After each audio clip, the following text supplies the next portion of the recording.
What's up, guys? What's up? What's up? What's up? Oh my God. What a week. What a crazy week. Has it been crazy or what? Let's go. Let's do this. Let's go, guys. Let's get it going. It's going to be a heavy upload day. A heavy upload day. Okay?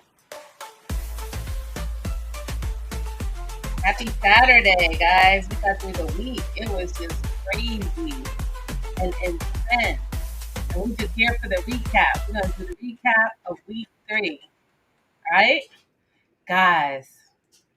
Thanks for coming in. It's gonna be a heavy upload day. There's so much to catch up on. There is so much going on. I'm gonna try to upload as much as I can today because I was like, hey, you know what? It's the weekend. I know people, you want to be at the beach or the pool or you got chores. You got to cook this grad. Shout out to everybody, all the graduation, all the proms, all the girls look so amazing.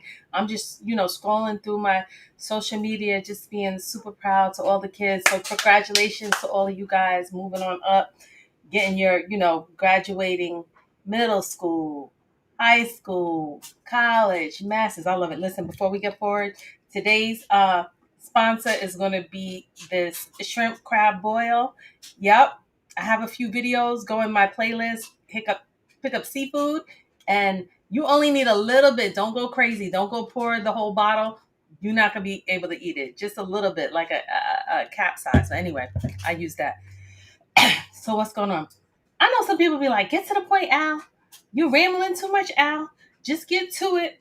I'm like, will y'all stop bullying me? Y'all want to fast forward, fast forward? Don't bully me. I got a woosah. This is a lot to digest. First of all, I got ADD.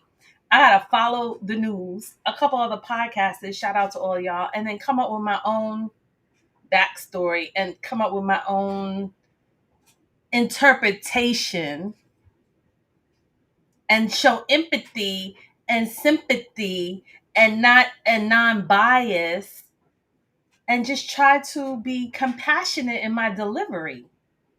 I'm not a new kid on the block. I've been out here for decades, and everything's always being recorded. And if I get kicked off of here, I'll just be on Patreon. But let me stop manifesting that now. But seriously, I was sitting in front of this camera for about 30 minutes before I decided to cut it on because I needed clarity, and I was like, how are we gonna?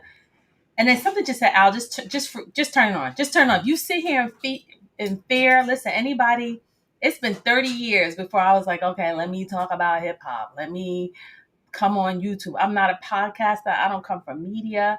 I don't do none of that. I'm the type of girl who's always behind the lens. Listen, when I was on tour, I have crates and crates and crates of photos and pictures. I was always the one like looking, wanting to take the pictures. So I'm not really in a lot of them anyway. So to digress, let's get caught up on the Diddy trial.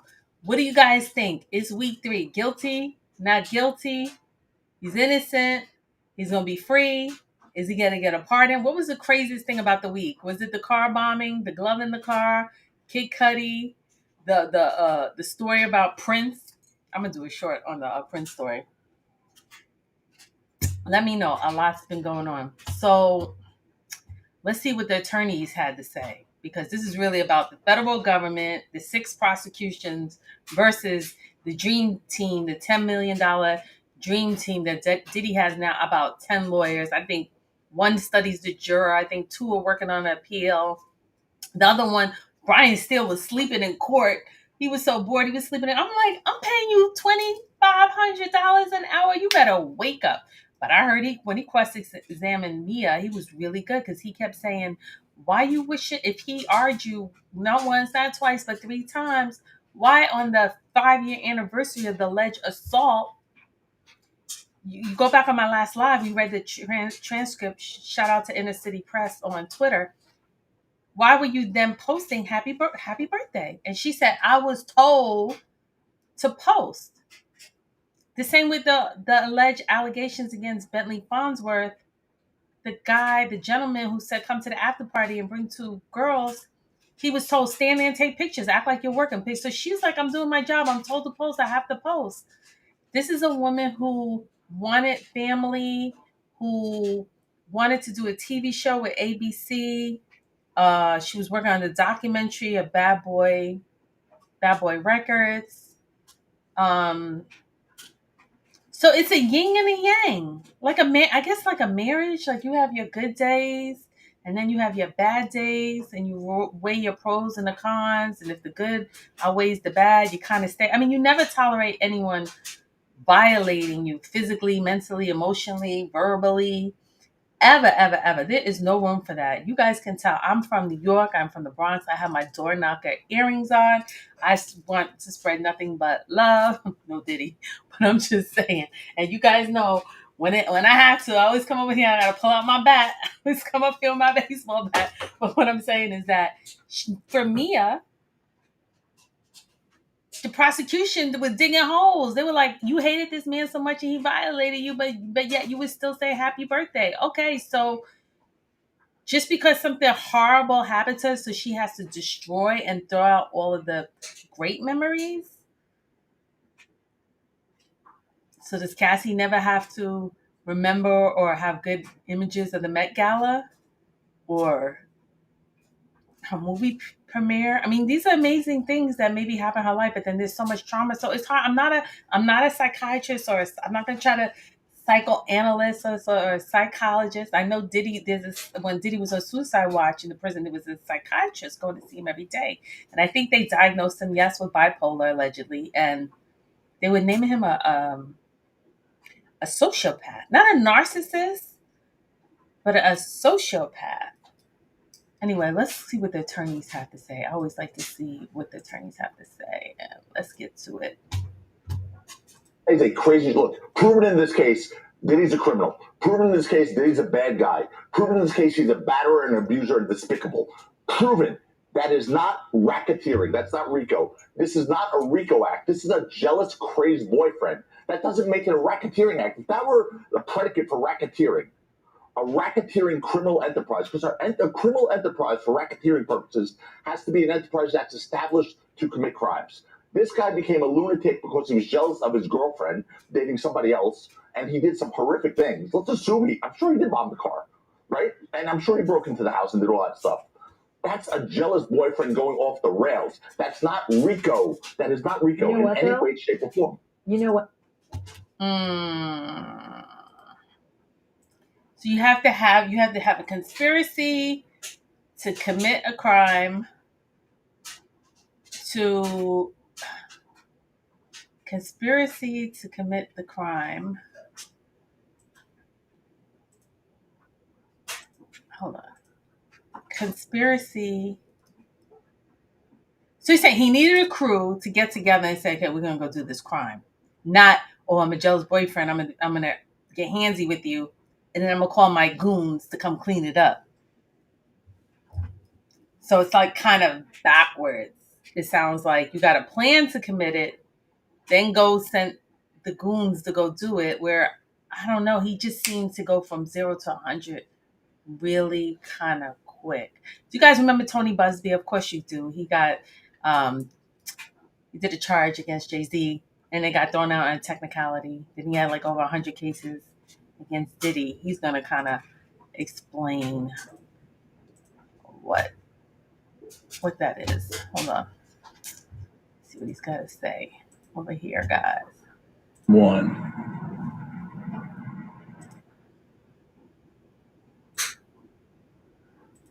To cross state lines with the intention of paying them for sex or some kind of sexual performance or some sort of sexual act that would be illegal in the state in which it occurs, you, my friend, are in violation of the Mann Act. That is a federal crime. It has nothing to do with coercion. It has nothing to do with fraud. It has nothing to do with sexual trafficking. It may be similar to sexual trafficking, but it's not sexual trafficking. P. Diddy has been accused and charged with not only violations of the Mann Act that I just described, but also with sexual trafficking. He's also been accused of violating the RICO statute. Many of you have said, "Oh, the RICO statute, that's only for the mob." Well, there's no doubt that the RICO statute was enacted both criminally and civilly to try to take down the mob. But it's been used in a lot of different instances, both criminally and civilly. They're very difficult cases to make. You have to show an overarching conspiracy, and then you have to show predicate acts, or in this case, predicate crimes. And it looks like that's what the prosecution in New York is trying to do. And we're all watching. I think it does the prosecution, the defense, and the public a disservice for commentators who don't really know what they're talking about to jump on social media and to start saying, "Oh, Diddy's a bad guy, but he's not in violation of the RICO Act." When to prove a RICO case takes step by step, methodically putting together a case.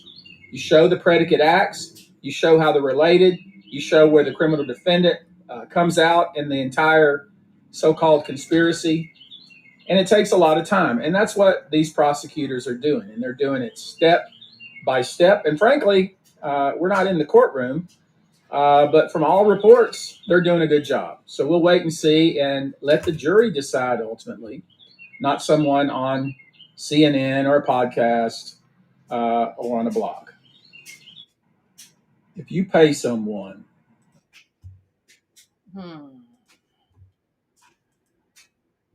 So one attorney is saying this is not RICO. The other attorney is saying it is RICO. What do you guys think? Do you guys see it? He's saying we got to show the predicate acts. Show the predicate acts first, step by step. It's methodical. Put it together. Make it make sense. And then move forward from there.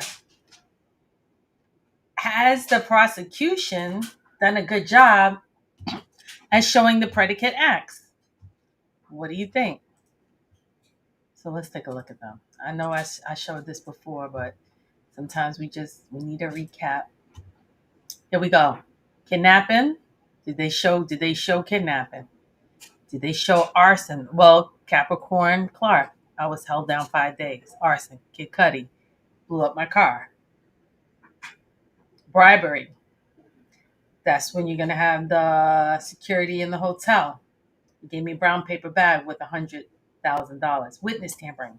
That's when he was calling 50 times Dawn from prison not to testify. Forced labor. We heard many of his assistants saying that they had to work 80 to 100 hours and they were underpaid. And when Capricorn Clark asked for her check for $80,000, he ripped it up in her face.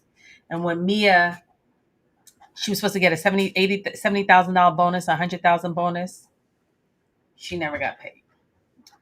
S trafficking. Was that Casty and labor? S labor.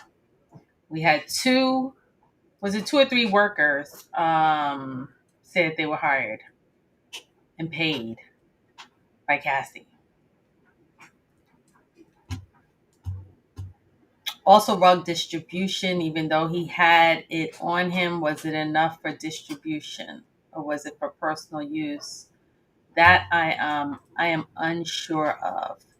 So I'm curious what you guys think. Do you think the prosecution, there's about 40 or 50 predicate acts. They only need to prove 2. You need a jury. The federal government needs a jury of 12.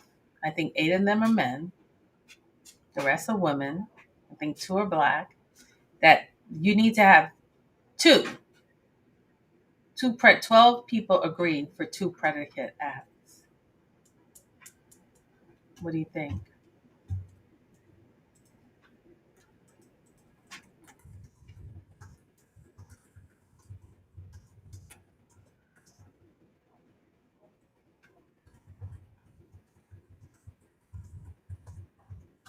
Guys, go ahead and hit that like button for me, please. And then the mob came forward this week. I don't know if you missed it.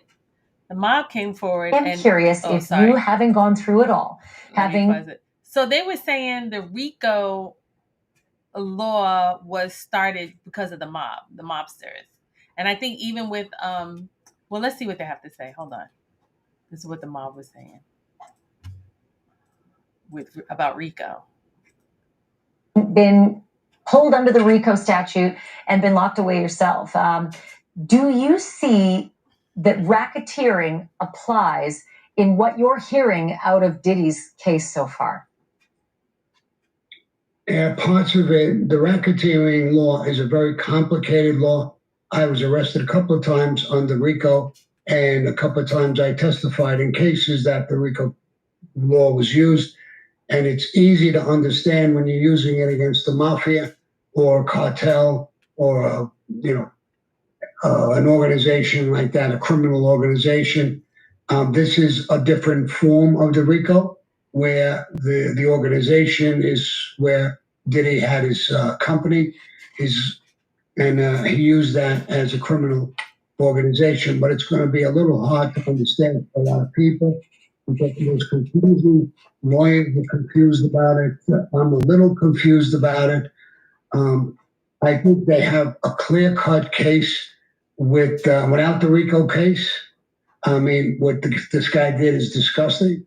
I don't think there's a person alive, a man or a woman, especially women, who are not going to hate this guy.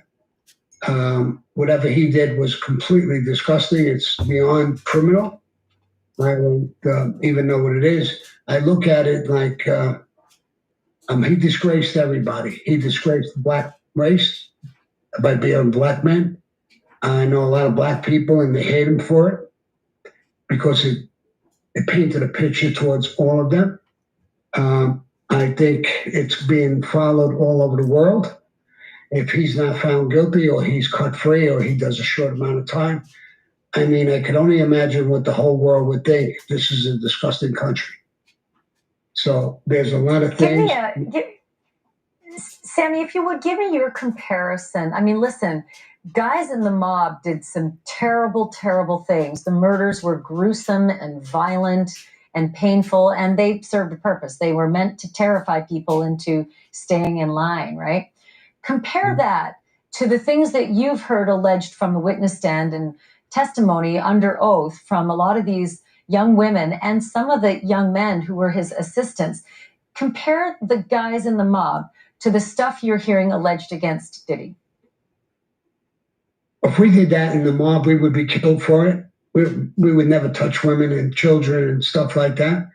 So that's against our rules, our principles.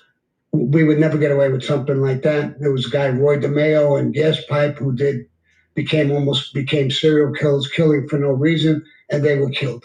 So, I mean, if he was in the mafia, and we knew what he was doing, he would have been killed. There would be no trial. Thank you for watching. Now that I believe. You see what he's saying?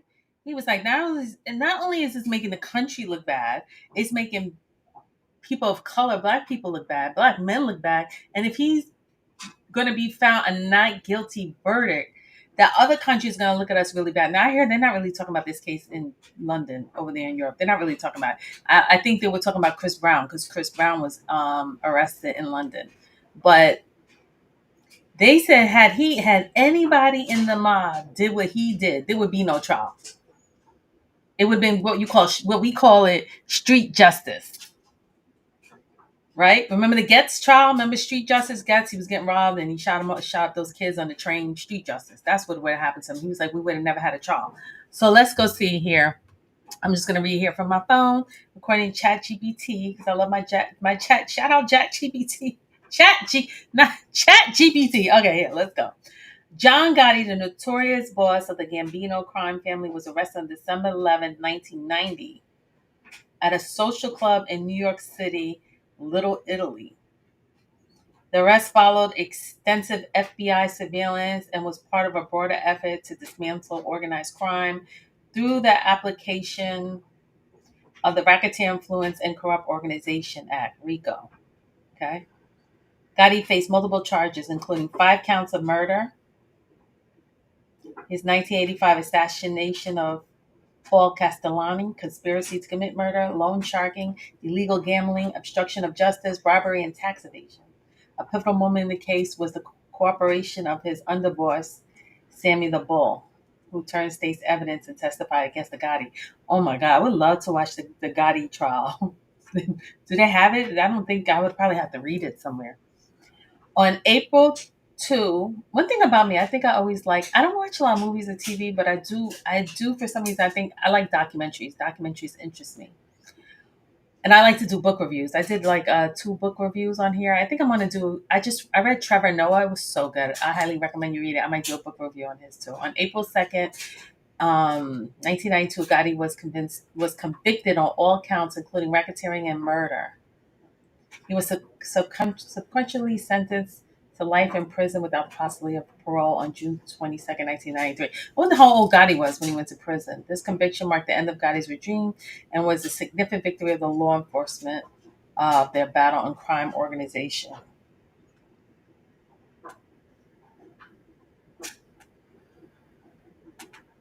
Trying to figure out how old he was when he got sentenced for life. He was 51 when he got life. Ooh, he was younger than me. I just told you my age. Oh no, I told you my age. It's okay. If that was 1989, you could do the math. I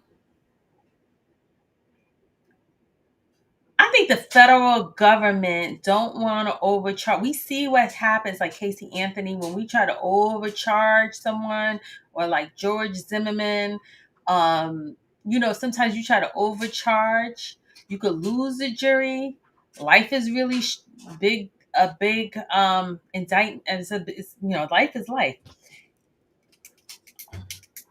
So I think the government, what they were being slick, they're like, okay, we're not going to hit him with the guns and we're not going to hit him with the drugs. And if he gets a presidential pardon, we're going to hold some stuff in our back pocket.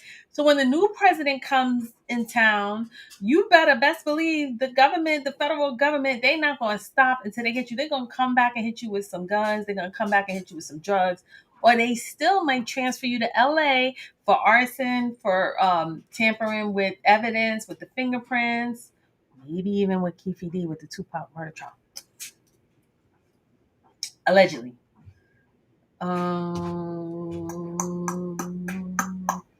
I think Diddy just preyed on very weak women who were skinny and young and isolated them from their family.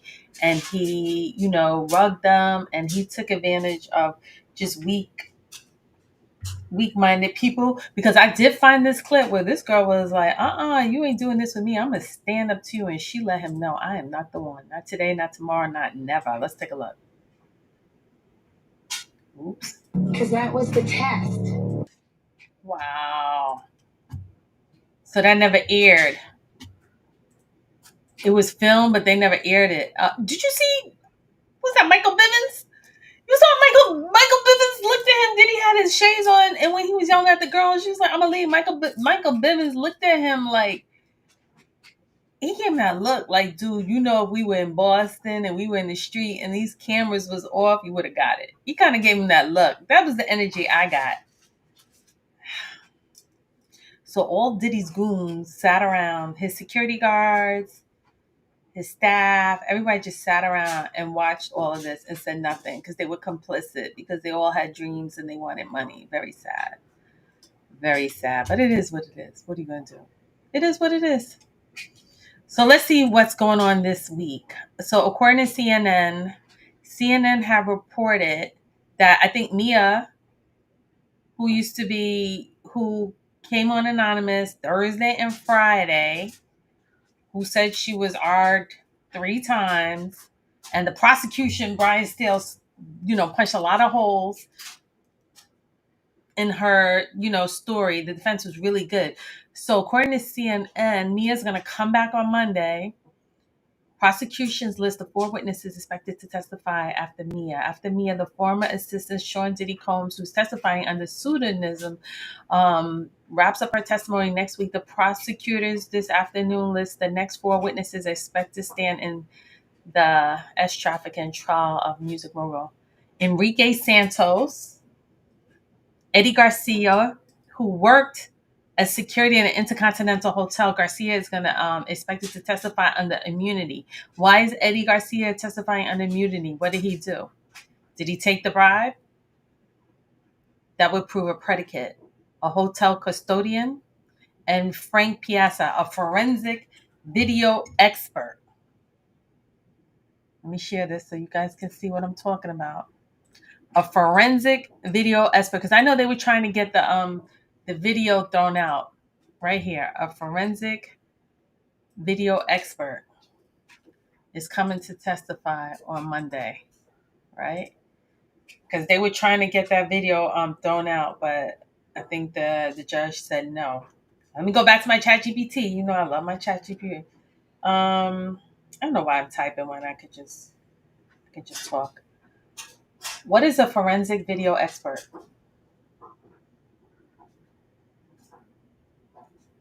A forensic video expert is a specialist who analyzes video recordings for legal or investigative purposes. Their work is often used in a criminal and civil case, law enforcement investigations, or court proceedings. These experts use advanced tools and techniques to clarify, interpret, authenticate, and present video evidence. They were trying to say it wasn't authentic, it was an original copy. CNN had it, he sped it up, and then he slowed it down. It didn't matter because, the prosecution could always play Diddy's apology. Hey, he apologized, he admitted he did it. Why did he would ever do that? I think he was high, because if you want to have a lawyer, have the lawyer speak for you. But then again, that's his ego and he's selfish, and that's why he's weird. That's why he's sitting in prison today.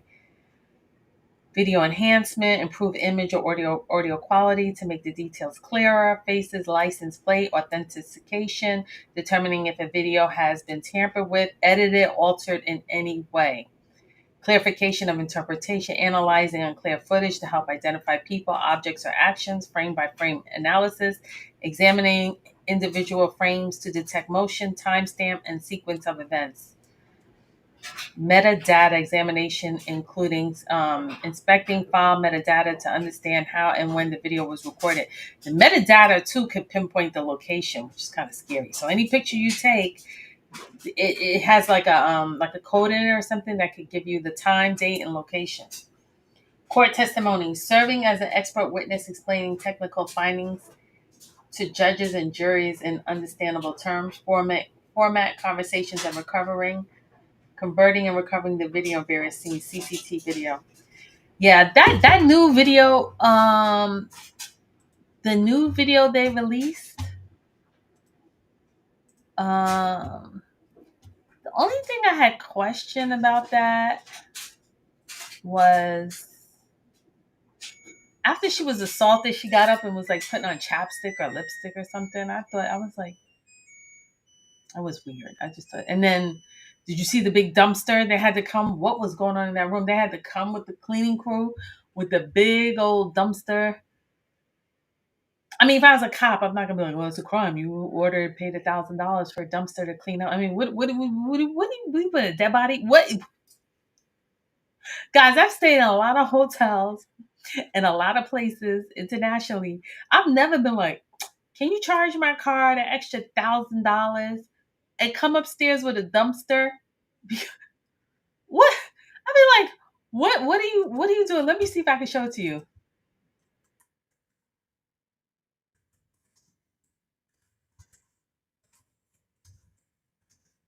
Hold on, let me see. It was like 15 minutes. It was long. Here it is, right here. I don't want to play the whole thing because everybody's been seeing it. I'm just gonna fast forward to the end when they came in with that big old dumpster. I think you guys saw it. Oh, here they go. The cleaning crew. Look at this. Are these the guys coming to testify on Monday? 3 people from the hotel are coming to testify on Monday. Let's see. It has no sound. So the security card, she called security. Security came upstairs. I don't know. The hotel paid her $10 million, I guess, because they suppressed the evidence for 10 years. And because they sold it to, or they gave it to CNN. That was her own privacy without her permission. And I guess they had a fiduciary responsibility to protect the public if she was being assaulted, that they should have called the police. That's my interpretation. I'm not a cop. I'm not a attorney. So just take it as a matter of fact. I'm trying to fast forward to the cleaning crew. Hold on. Come on, guys. Who's at the end? Did I lose it?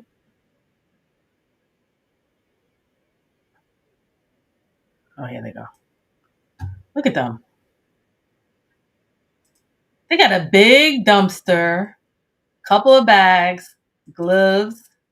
Well, I guess that's, since COVID or whatever. He was having FOs and he was probably in there with a black light. And look at this. They had to have the whole dumpster. And she's dragging a plastic bag. But remember, his assistant said every time he would go in there, he would have to go and clean up. So there would be a cleanup crew before the cleanup crew. You understand? There would be three. His assistant would go in, testify, and clean up. Then he would hire an external company to come and do a deep cleaning because there was baby oil everywhere. And I guess white sheets on everything, as the Punisher testified. And then the hotel staff would. So I'm curious, is this the hotel staff or is this the external, the $1,000 cleaning crew? Look at them. Here they go. I'm gonna go up there with the whole dumpster. Who knows what he saw? Maybe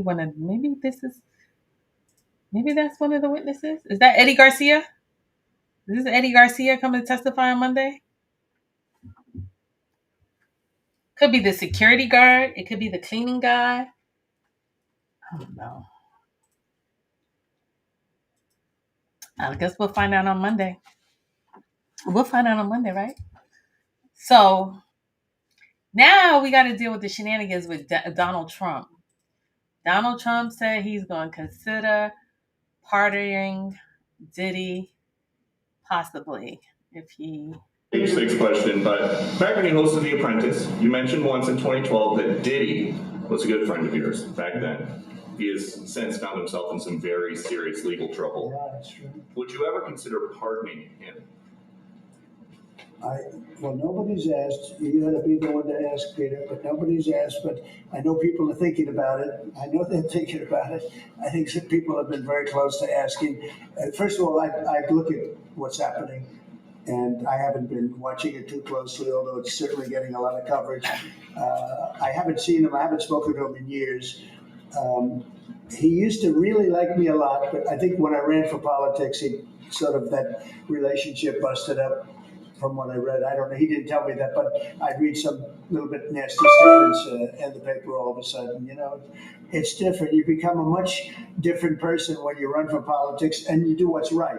I could do other things, and I'm sure he'd like me, and I'm sure other people would like me, but it wouldn't be as good for our country. As we said, our country's doing really well because of what we're doing.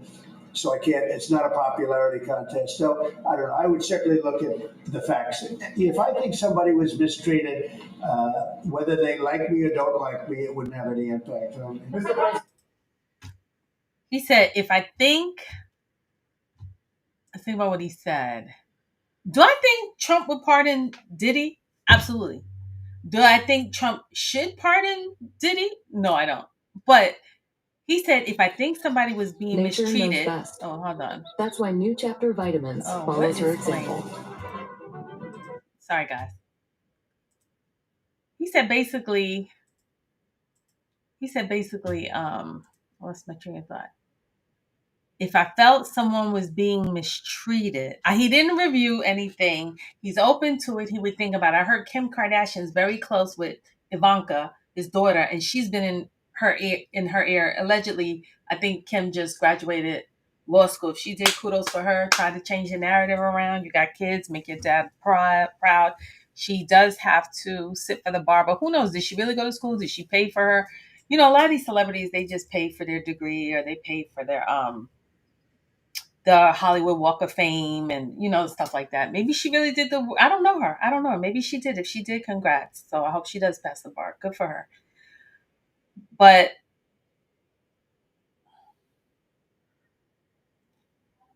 even if Trump pardons Diddy, I think the feds are going to come back and charge him again. I think they're going to ship him to LA for state crimes. I think they're still going to go. They're going to go until they get him. I mean, Trump said he's going to review. Listen to what he said. I'm going to review the evidence. And if someone's been hurt, if someone's been harmed. So did he mean someone was harmed? Does he feel like Diddy's being harmed because he's a billionaire and they took $700 million away from him and they ruined his brand?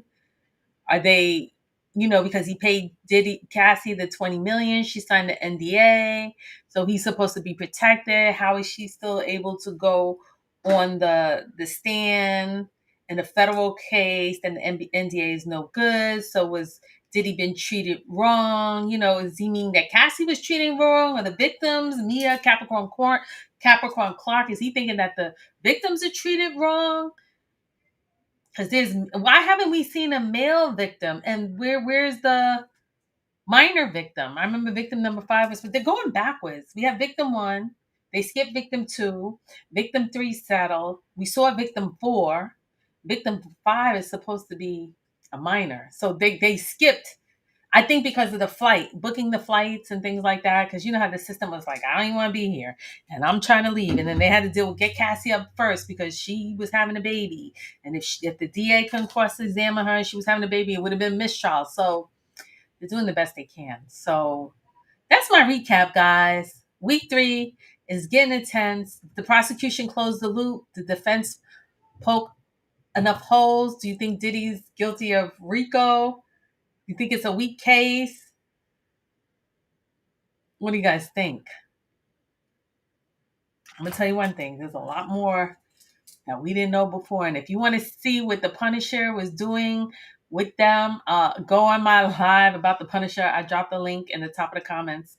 You could read the book right there yourself. All right, I'm going to play Rest in Peace DMX. I'm going to play one more poetry that he wrote about the industry. Then I'm going to be up out of here. Listen, guys, have a great weekend. It's going to be a heavy upload day for me. I'm going to be back with another one because I got some juicy tea on Jay-Z. So come back. But let me play this before I go. All right, guys? Let's go. I love me some DMX. Miss him too. Industry. Man, it's not the same. Doesn't have to do with talent. It's about playing the game. The industry. Real niggas is dying to get in.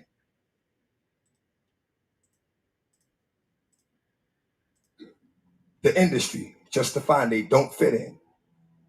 The industry ain't what it used to be. The industry's trying to control the way you MC. They want you to dress like this and talk like that. But I'm going dress like this and talk with the bat. The industry got your word meaning nothing. The industry, fuck what you heard because he's bluffing. The industry, money, bitches, hate, but I dare you to try to take a fucking thing off my plate. The industry like, wait, but in the streets, we like, get them. 17 up in that thing. Take them sleeping and hit them. The industry, if you ain't got a strong mind, the industry will break you down. It's a matter of time. The industry, vultures with nothing to feast on. See me, I'm getting my beast on. The industry, stay in the dirt, play in the dirt. Test the wrong one in the industry and you will get hurt. I'm not an industry artist. I'm an artist in the industry. So I do what the fuck I want because nobody can finish me.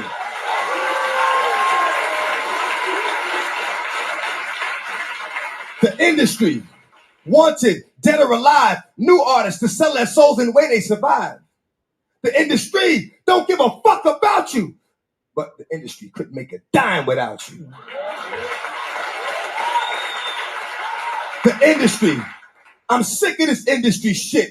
The industry playing them like a industry bitch. They try to finish me quick, but I am long, so I stand strong. Fuck a beat. Listen to the words in the damn song.